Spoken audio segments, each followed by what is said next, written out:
On Friday, December 1st, a few groups in Richmond, including CCAN Action Fund, Third Act, a few local college groups, among others, held an MVP bank action targeting Wells Fargo. And we called them out to stop investing in the disastrous Mountain Valley Pipeline project, which all of you are probably familiar with. And we had around 30 people in attendance of all ages. It sparked some really great conversations around how intergenerational groups can support each other, especially in the Richmond climate space. So that's a conversation I'm really excited about continuing and engaging in as a group. Last Wednesday, we had 40 Chesterfield residents show up for a community meeting about Dominion's proposed new gas plant in Chesterfield County. The event was hosted by a new local community group called Friends of Chesterfield. Residents wrote letters to their supervisors to express concerns about the proposed plant. We had free pizza and drinks, and people were just able to kind of mingle and get to know each other, as well as interacting with some of the nonprofit staffers like myself who were at the event too. And we had some good news today actually about the Chesterfield gas plant, essentially. An examiner from the State Corporation Commission, which is the state body that, among other responsibilities, is responsible for overseeing utilities like Dominion. So the examiner from the State Corporation Commission published a report on their findings and recommendations on Dominion's integrated resource plan, which recommended that the SCC rejects the IRP on the grounds that it's unreasonable. And that decision was based, among other things, on the inclusion of gas plants in the plan and the lack of sufficient analysis showing a proven reliability concern. For some context there, the IRP is a document that Dominion puts together to show how it expects demand to grow and how it will meet that demand with sufficient electricity generation. This is potentially good news for Chesterfield, as gas plants were called out as one of the reasons for the rejection on the grounds of it being unreasonable, and puts Dominion hopefully on the back foot for their attempt to force through this disastrous carbon bomb in Chesterfield County. Thanks, y'all. I'm going to pass it over to Charles for some Hampton Roads updates. Thank you, Mason. So yeah, a few updates for folks. So one, we want to talk about briefly some of the work we've done. The big thing that we've been focusing on this year in the Hampton Roads area was our opposition to the Virginia Reliability Project. Those of you on the call that remember, this is a proposed methane gas pipeline project going 49 miles into Virginia. Has a nasty compressor station up in Petersburg that is already spewing pollutants in the air. But this pipeline goes through areas like Suffolk, Chesapeake, like we said, Petersburg, Sussex, Mecklenburg, and a few other places. So, what we've done on the ground is we've canvassed through areas of Suffolk, particularly the Hill Point neighborhood of Suffolk, knocked on doors, been able to gain some earned media there. We've also participated in the Juneteenth event over the summer to make inroads in Chesapeake, as well as done some petitioning and some canvassing out in Petersburg near that compressor station. So a few updates. One, unfortunately, the Federal Energy Regulatory Commission did issue the certification for the project. So this came around November the 15th. The next thing that happened while we were trying to regroup and reassess what we should be doing next in the process, right before Thanksgiving, the Virginia Marine Resource Commission opened a comment period. Very sneaky, very under the radar. Didn't think it'd get our attention or people or folks will find out about it. Myself, as well as a lot of really good folks in the No VRP coalition, which includes the Sierra Club, Appalachian Voices, Mothers Out Front, and a lot of good folks from civic leagues such as in Suffolk, mobilized, did our best to get the word out so we could get our strong comments in about our opposition to the project. We were able to garner 174 comments, all in opposition to the project, with 0 in favor. I've never seen anything like that. I don't know if a lot of folks have. Somehow, some way, when we got to the meeting on Tuesday, although JJ Marner, who is a sitting commissioner on for the VMRC, was present, he did recuse himself because of the conflict of interest with him also sitting as the president of the NAACP up in Richmond, but also lobbying for the project to folks in Black communities. um, even with him recusing himself, there was a vote. The vote did not go our way. It was 5-1. And so unfortunately, those two things kind of happened back to back, but we're not deflated. We will continue to move forward. The next thing that we're going to do is there is a meeting this Wednesday in Chesapeake. The city of Chesapeake is doing their planning commission meeting, which will lead directly into their city council meeting. And so what I'll be putting in the chat now is a link for those who want to attend. We have some good folks, like our friend Jeff Staples, Susan Serbo from Mothers Out Front, and a few other folks that are organizing in conjunction with us an outdoor demonstration. So that'll be this Wednesday, 6:30 in Chesapeake in front of City Hall. And then we'll be making our way inside to actually attend that meeting as well. So I will be putting that link in the chat, but those who would like to attend, please make sure that you sign up on that Facebook event page, and we'll see you there. We'll have signs, and we'll make sure that we're organized enough to make a statement and then head in for that meeting. All right, and I'll be putting that link in the chat. And with that, we will turn over to my good friend Xander. Thank you, Charles. I really appreciate that. So now moving on to Northern Virginia, there are two main updates that I want to share with y'all right now. One is that we got our regional office. Our local chapter, the Northern Virginia New Leaves, celebrated our 1-year birthday, and we hosted a party in our new office. And even though it's only been a few weeks, this office has been a great launching pad for us to plan outreach events like a paint and plant event and advocacy events like lobby meetings. And you can see some folks here that are pictured that are on the call today. So it really has been a fun way for us to continue to build community in a very tangible, real place. And the other thing that I want to share updates on is Smart Scale. So if you were with us at one of our recent meetings or read our action alert, you may know that we've been advocating to stop proposed changes to a transportation funding program called Smart Scale. Since beginning a few years ago, Smart Scale has awarded over $1 billion each year for transportation projects. So changing it is a big deal. And the people in charge of this change are the Commonwealth Transportation Board. And they were considering changing the funding algorithm to favor bigger projects. That is bad for transit, biking, and walking projects, which are often way less costly to do, but do much more to reduce congestion and increase mobility. And of course, we know that big road projects have huge and often very, very bad climate and environmental consequences. So we mobilized and submitted comments to try and stop them. Sadly, this board did vote to adopt a number of changes. For transit, walking, and biking, they did change the definition of high priority projects to favor larger projects. They also eliminated land use as a factor entirely, which is terrible public policy. We should definitely be considering the impact to lands when we fund transportation projects. And Governor Youngkin's administration supported the change to promote bigger projects. They're angry about the elimination of the land use as a factor. And they are claiming there's a legal requirement in Virginia state law to consider it. So that story may not be over with land use. However, the board did reject the proposal to reduce the number of applications that localities can submit. So that was a good thing that we were able to stop them from doing. We may explore options to amend Virginia code to try and push back some of these changes in the future, but it may be too late to do so this year, but we are working on it. So that was a whirlwind tour of Virginia, hearing about fossil fuel projects, transportation codes, and outreach events. So we want to take a few minutes now to see if folks have questions about campaign updates for Mason, Charles, or myself.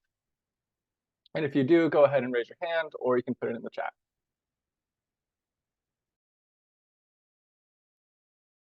Faith, that is a great question. Out here in Northern Virginia, our office is just a couple blocks south of Mosaic District. So it is about a 30-minute walk from the Dunmore Metro Station. It is on a few bus lines, and it is a co-working space that has free coffee. So it's a great thing.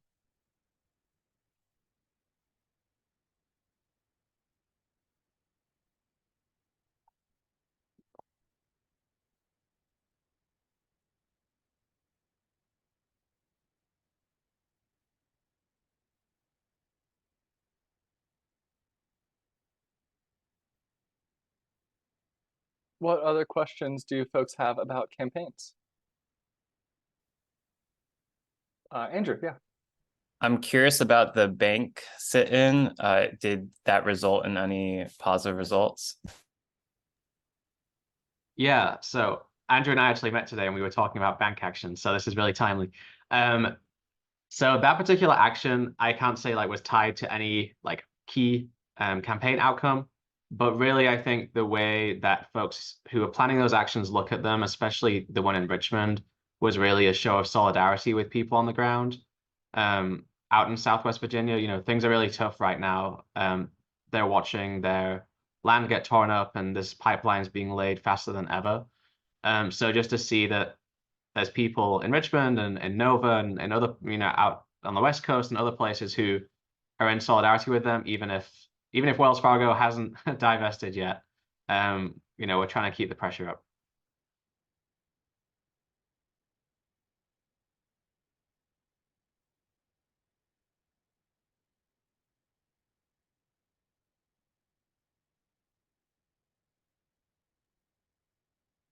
Let's see. I think Miriam shedding some light on campaigns in our workflow. I think that's something that I can probably reach out to you and talk to you about as the local organizer for Northern Virginia. So I can check in with you on that. And then the next two questions possibly are Victoria questions, grassroots actions for General Assembly, and Bruce's question. Yeah, for the General Assembly session, so some like larger actions kind of come up as we see bills, and we get sort of an initial reception to them from key lawmakers. That said, we have our regular opportunity throughout each week. We have 2 opportunities to be part of grassroots action. So Xander, do you actually want to tell us a little bit about that program? Yes, of course. So because the General Assembly is fast and furious, we see bills change as they move through committee and the houses. We need to be able to respond to our lawmakers and make sure they know what we think in real time. And importantly, we need to make sure that they hear from their constituents, the people who can give them power and vote them in and out. So the past 2 years, we have done a really good job of finding ways for people throughout Virginia to support a climate priority each week. So within the next week, you'll be getting an email from CCAN that has an ask to sign up for our climate grassroots advocacy team. And that's a group of folks who will get an email from me every Monday morning during session. So it'll be about 8 emails every Monday morning, and you'll see an invitation to join us for a half hour 2 times a week. And during those times, we will give you everything you need to know about the priority legislation that is happening this week. So we could hear something like, shared solar is so close to being passed, but we just need to change this one person's mind. And then we'll give you a list of everyone who is in their district who can contact that legislator and give you a chance to help do that outreach to connect folks with their legislator to take strong climate action. Thanks, Xander. So what that might mean in practice is you'll get that bill update, and then we'll work through like a texting program or a calling program for you to call constituents in what we've determined is the most important vote or someone who's on the fence. And then you'll call the constituents in that district and get them to submit letters. So we're making sure that folks are hearing directly from their constituents, but even if you are not that person's constituent, you can help us do outreach to people in their district. Then, of course, there are a couple lobby days that we do every year. So there will be the Virginia Conservation Network Lobby Day. There will be the recently renamed, I think, Affordable Energy Coalition, formerly the Energy Burden Coalition Lobby Day. These are all generally in late January to early February, and we will make sure you get invites to those. So if you're thinking about a trip to Richmond, think about late January, early February. In terms of the election, we do have a federal team that focuses on federal elections in our region. So I know they're looking at a couple key House seats. I actually don't know the status of whether they're considering working on the presidential election. Kind of our states are going to vote for President Biden, barring some inevitable or some unforeseen change. So I don't know how much work we will do on the presidential election either way. But definitely there are a couple of key House seats that the federal team is to be focusing on. And if you're signed up for CCAN's list, no doubt you will be tuned in. Great. Thanks, everyone. So if you have any more questions, feel free to put them in the chat and we'll try and get you a response. But we are going to go ahead and keep moving to let you hear some stories from folks who are volunteering with CCAN. So we're going to take around 5 minutes now to hear from two folks who are lobby captains with CCAN. And we are really excited for you to hear their stories. And we want to share this because we want you to see that this is a role that maybe you could do. And this is something that we would love to have you think if you could take this on in the future or right now, because we are setting up meetings to talk to our legislators over the next few weeks, right before they go to Richmond for the General Assembly. And it's been a really good way for us to make sure they hear about climate action right now before they hear about so many priorities once they go to Richmond. So the first person is Rose, who is actually on a plane right now. So she recorded a lovely video to share with us. And I will go ahead and play through that video right now.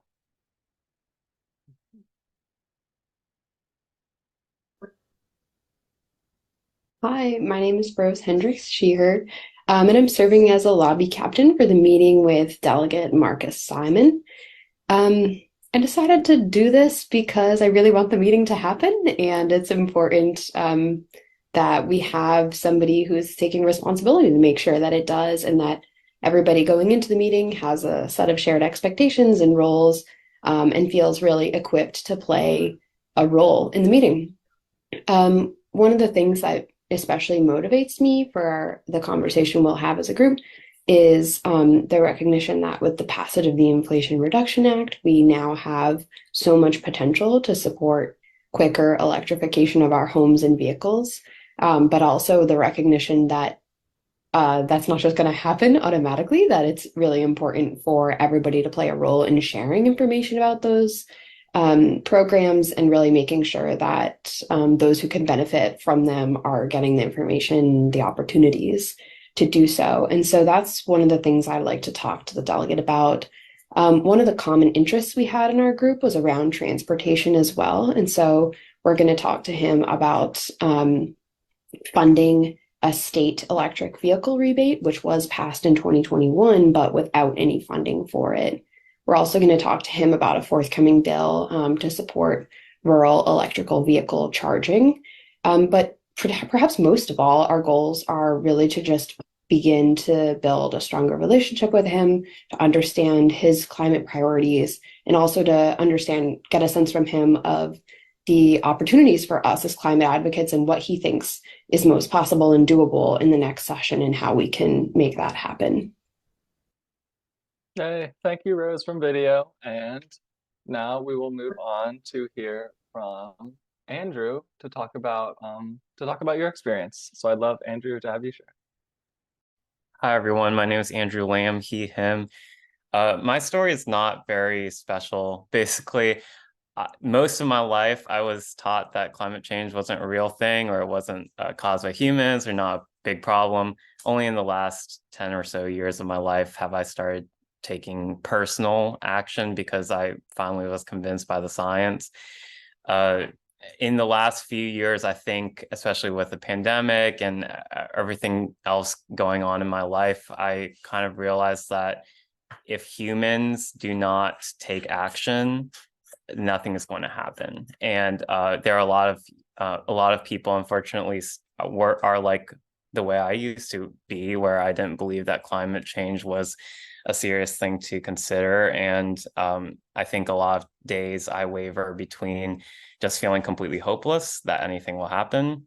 But then the other side is that there are days where I remember that, well, if people like me and like us take action, then at least there's a chance.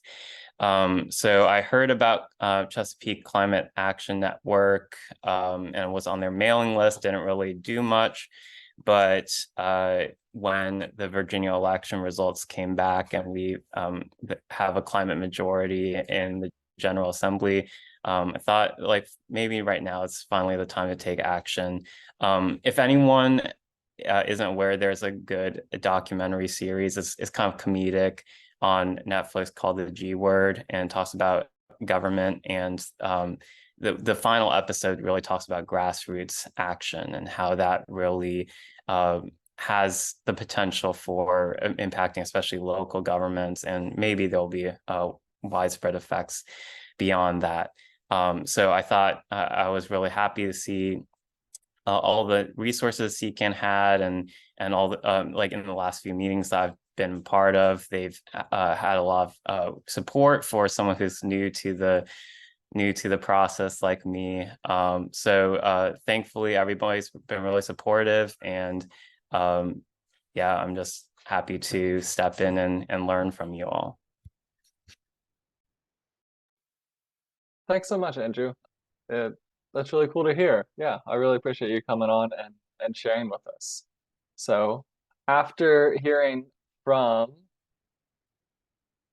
Andrew and from Rose, are there folks who are maybe already signed up to be a lobby captain, or who think, oh my gosh, yes, I can definitely do this? So we are looking for more. So if you are able to sign up to be a lobby captain, raise your hand and then fill out the forms that I will link in the chat. If I could add a really quick thing, for people who don't know what lobby captains were, I was kind of intimidated by the term, but actually it just means contacting your legislator, setting up a time to meet, and then meeting with a team of CCAN volunteers who want to show up to the meeting with the legislator, just kind of organizing who is going to do what in the meeting. And so you don't have to be, it sounds like you don't have to be an expert in lobbying. You don't even have to be the leader of the meeting with the legislator. You just help to coordinate everything.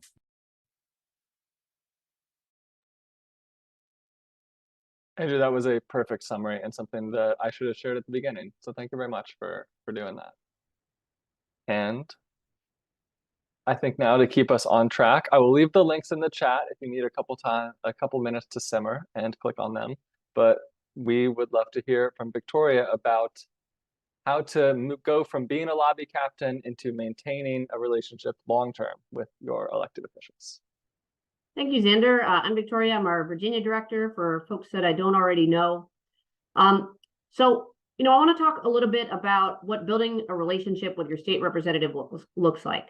And the first thing to say is that, federal lawmakers make a lot of important decisions. And often when people think about advocacy to government officials, they think about their federal lawmakers.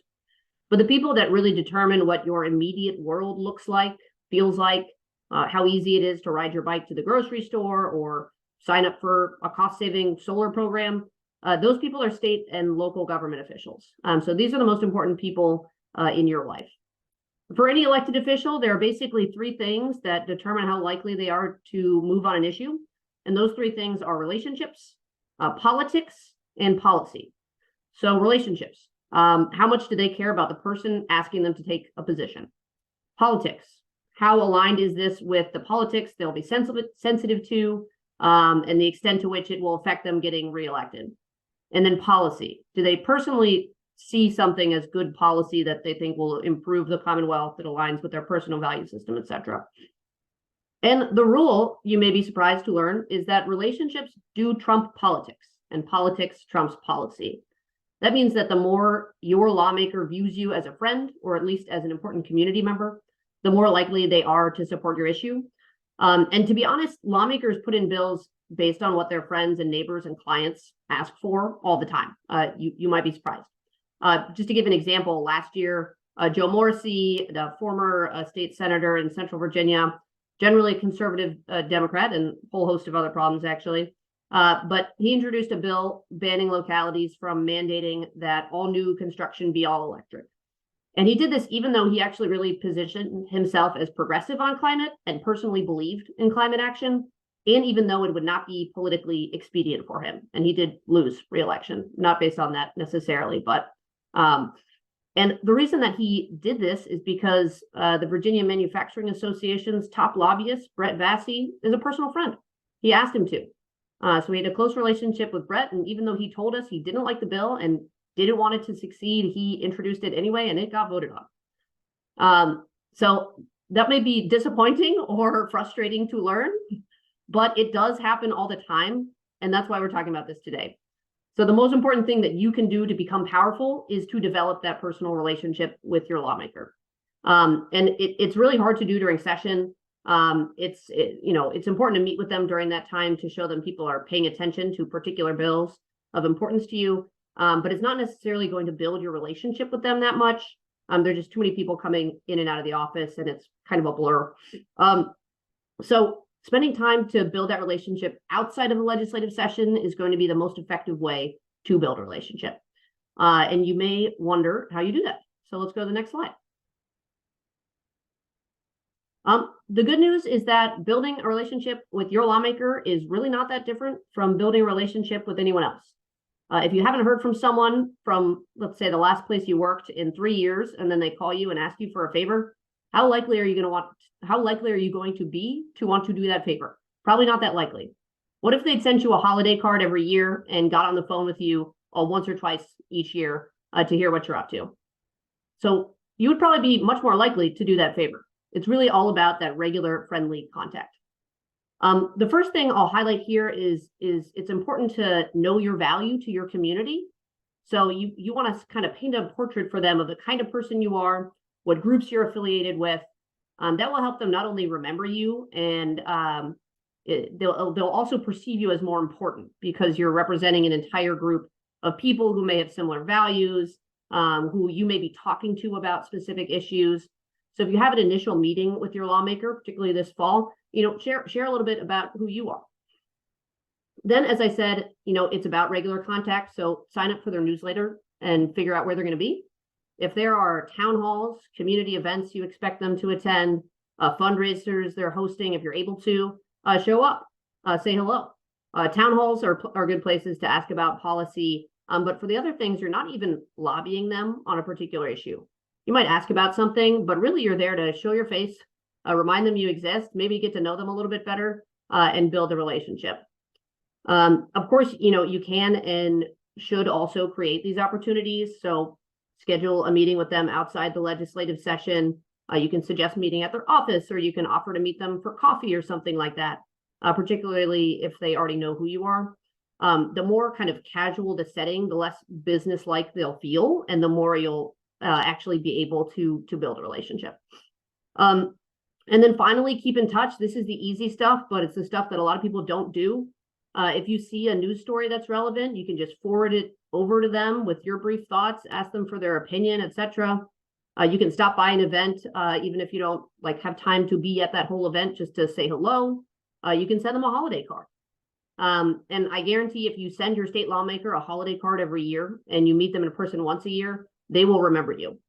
So they'll pay more attention when you try and lobby them either in person or send them an email asking them to take action on an issue.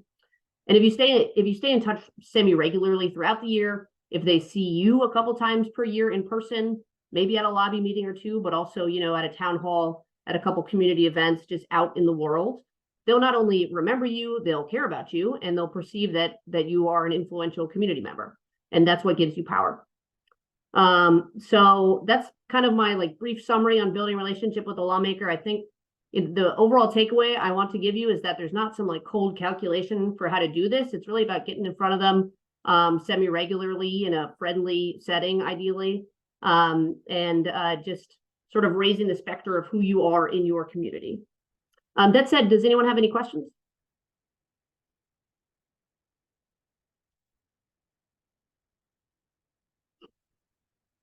Cool. Well, if not, I'll take them later as well. If not, then we are going to start doing this right now by sending holiday cards to our legislators. So this is going to be super short and easy, should just be fun and festive. But just to give you a little bit of a sense of what to put in there, it's a friendly tone. So wish them a happy holidays. You can say congratulations on their election. Obviously, they were successful if they're in office now. You can say thank you for representing us in the General Assembly. Always great to mention a specific item because we do want them to perceive this as coming from a climate advocate, not just a random person. So you can use any number of tools to see where they are on a particular issue. Xander, can I ask you to put in the links that I'm mentioning here? So one thing to take a look at is you could look at the League of Conservation Voters 2023 scorecard. This is just like an easy resource to see how they voted on particular bills. Will give you a little bit of information about a particular bill. It also shows you who introduced good or bad legislation. So if somebody introduced a good bill that sounds like an issue that you care about a lot, definitely a great thing to mention. You can get lost in the Virginia Legislative Information System if you feel so compelled. So if you go to the link that's being put in the chat, you can go to the member listing and click your representative and see what they introduced last year. Or you can ask us if you're having trouble or getting lost in some of these online tools. You can just ask us and we will get back to you very soon, not like in a week, like today or right after this meeting if necessary. If this is someone who has a challenging record on the climate, and this is going to be true for some of you, you don't need to thank them for a bad bill, but you can tell them an issue that's important to you, and you can keep it brief and general. Just say, congratulations on your recent election, wishing you a happy holidays. I want to share that I'm someone who, uses a bike as my primary mode of transportation. Really looking forward to you supporting measures to expand access to biking infrastructure or something like that. Something really brief, something that you care about. And then you can just close with, again, thank you so much for representing us and have a happy holiday. If someone will respond to you in the chat, I think, about how to get their address, but all of their office addresses, or they have a Richmond office and they have a state office. Right now, you can go to the state office if it is the same office as it was last year, which will not always be true. But you could also send it, if you're sending it a little bit later, to their Richmond office, and they will get that too. So let's see. I think I have an example on the next one just to show you what this can look like. Super short. This is a random fake person, but basically says, hello, I'm your constituent in this neighborhood in Northern Virginia. I'm ready to say congratulations on a successful election and wish you a happy holidays. I'm a climate advocate, grateful for your continued leadership on the environment. As someone who doesn't own their home, super excited that you've been such an advocate for the shared solar program. And please let me know how I can support that effort this year. Give them your contact information if you'd like to. Again, closing with just like kind of general best wishes, and I'll see you in January if you do plan to come up for that. So again, this is short. It can even be shorter than this. You're identifying yourself, you're saying hello and happy holidays, and you're just mentioning that you're a climate advocate. And I've gone to plenty of lawmakers' offices where they have cards and stuff like that from constituents, like pinned up on their wall. So you could end up on the wall, and then they'll definitely remember you when you walk into that office. Any questions?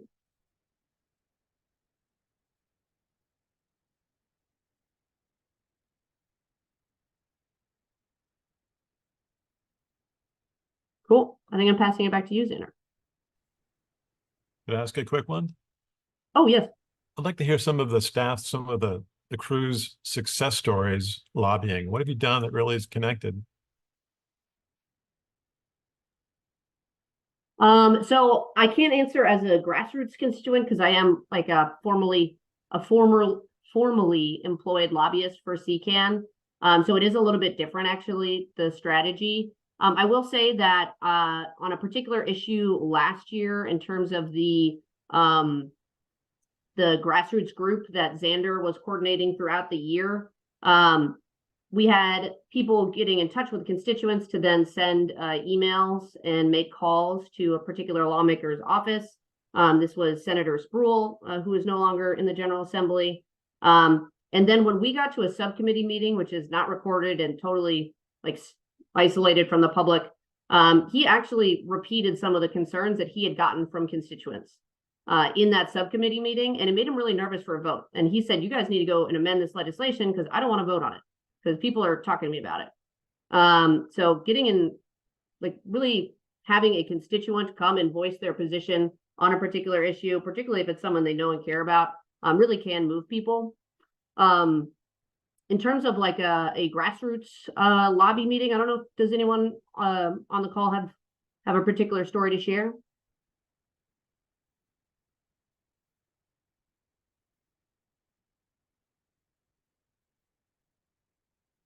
There's a lot to pick from, but I think what they all have in common is that what we add as constituents and climate advocates and just people that care about this is our personal stories coming to that legislator. Like Victoria shared, those legislators are they're hearing stats, they're hearing energy projections, they're hearing numbers, they're hearing economic analyses day in and day out. And if we aren't the ones to share stories that are specific to us, connect on a shared value to take climate action, and are local to the district, then they won't hear them. And so those are some of the things to keep in mind that we can really add.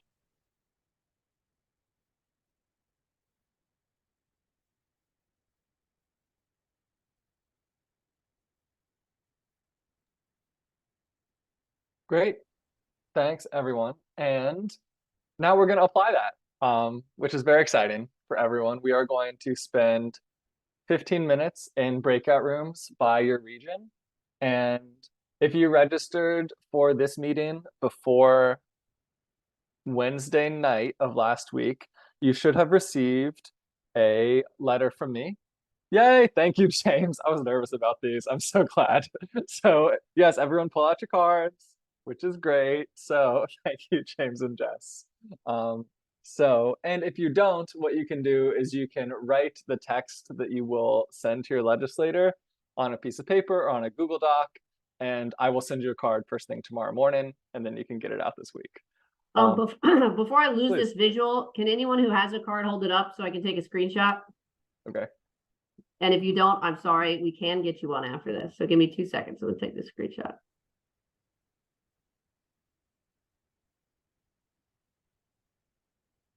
All right, thank you. Thanks. That was a good idea. So you'll see an invitation to join a breakout room. You will be put in a breakout room with your organizer and or you'll select what room you go to. So select the region of Virginia that you're in, and you'll be in there with your neighbors and your local organizer. And like we saw some questions in the chat, if you aren't sure how to find your legislator's address, if you aren't sure who your legislator is, join the rooms and we will help you figure that out and have a good card to send to start. So glad that we have folks who are committed to climate action and committed to doing what works to build a relationship with their legislator to make sure that they listen when we let them know that our values demand strong climate action. So we really appreciate everyone taking time to do this card, and we've outlined some next steps. You'll also get these in an email with the links that we shared. But the first step is to finish your card. I know that this may not have been enough time to get it all the way written and stamped, but go ahead and finish your card and mail it, and then ask a friend to write one. And if you need another stamp or email or card, you can reach out to your local organizer and we can get you one. The next is to join a lobby team. We already asked you to be lobby captains, and we really appreciate Andrew clarifying what that means. And everyone who is able to go ahead and have stepped up to do that role, because they've set up meetings throughout Northern Virginia and Central Virginia, and ones in Hampton Roads are on the way. So if you take a look at the existing meetings that are listed on the screen and you are not already joining them, but you see your legislator there, reach out to your local organizer, and we would love to have you make your voice heard in that meeting. And Xander, were you meaning to yes. share something that showed where the meetings are right now? Yes, I am. Here it comes. So here are thank you, Vic. Can I get a thumbs up for the next steps? Great. So here are the next steps that I was talking about. And so if you see your representative here and you have not been plugged into that lobby team yet, reach out to your local organizer and we will get you in that meeting to make your voice heard for strong climate action. And at 7:31, we are done for tonight, and we will thank you all for spending this hour with us and send out Next steps, the recording and the slides tomorrow morning, in addition to me mailing postcards to folks who did not get one yet. Happy holidays, everyone. We'll see you in January, not before. Bye, everyone. Happy holidays. Thank you.